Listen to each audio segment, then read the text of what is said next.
Right. Have there been, I mean, if there's the vaccines that they pumped out during COVID had Right. never really been used before. Obviously, mRNA had never really been done before. The No. adenovector viruses, that's what Johnson and Johnson and AstraZeneca were. Is that what they were? Yeah, yeah, Okay. adenovirus vaccines, yes. And had those ever been used before?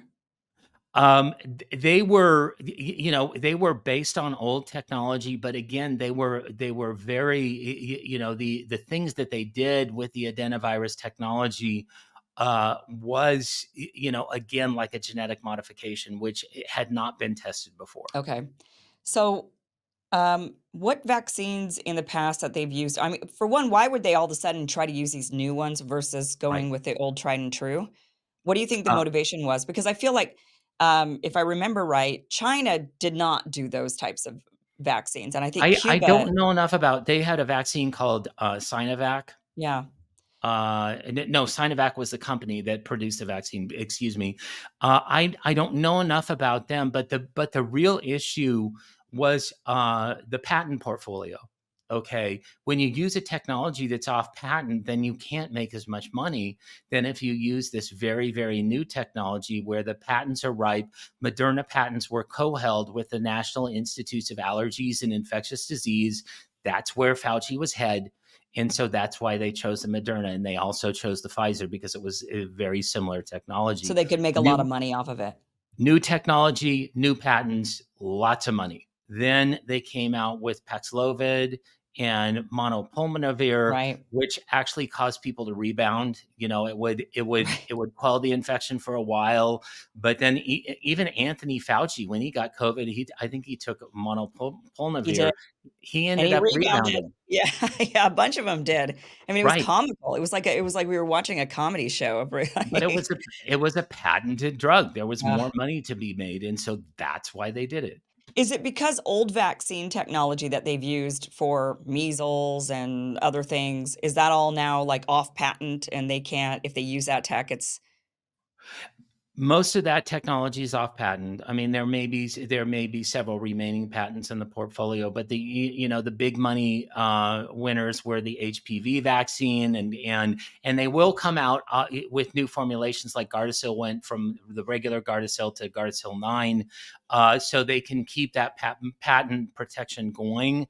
But yeah, most of the vaccine technology that they use for the childhood vaccination schedule has been off patent for many, many years. so is that why they're trying to all are, from I read some reports of them trying to change the childhood vaccines to new technology, like, "Oh, an mRNA for this," and that is because they're off patent, so they can make more money if they change the formula. Precisely. That is what they're Ugh. trying to do, is they're trying to use this new technology in order to get new patent life for these drugs and biologics that have been off patent for years and years and years. But why does the government recommend what the government recommends? Exactly. It's put together by the Advisory Committee of Immunization Practices, which is a external committee that is administrated by the CDC. But I did an analysis of the members that were sitting on that committee, and about 60% of them had conflict of interest waivers.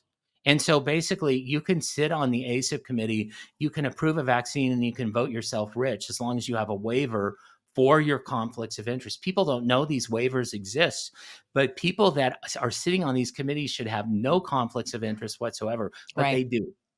As long as they sign a waiver saying, "Well, I've at least disclosed it."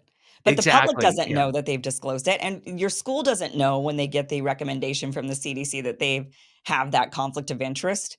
They're just Yeah. following, "Oh, okay, well, they recommend it, so I guess it's okay." You can vote yourself rich. Oh my You gosh. can literally Ugh. vote yourself rich.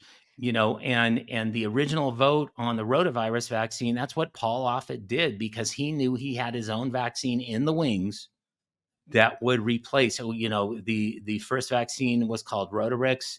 It was taken off the market. The second vaccine that came on that was grandfathered in because ACIP already said get the rotavirus vaccine was off its vaccine, what's called Rotatech. Yeah. and he became a multimillionaire because of that. Hey guys, thank you for watching this clip from the full Kim Iverson show, which you could catch just by heading to that link down below, KimIversonShow.com. You can watch the full show from what you just watched, or you could catch the full show live Monday through Friday, live streams, 5 p.m. Pacific, 8 p.m. Eastern at KimIversonShow.com. See you then. Be sure to like, share, and subscribe. Never miss an episode. Never miss a clip. Never miss a segment. Thanks, guys.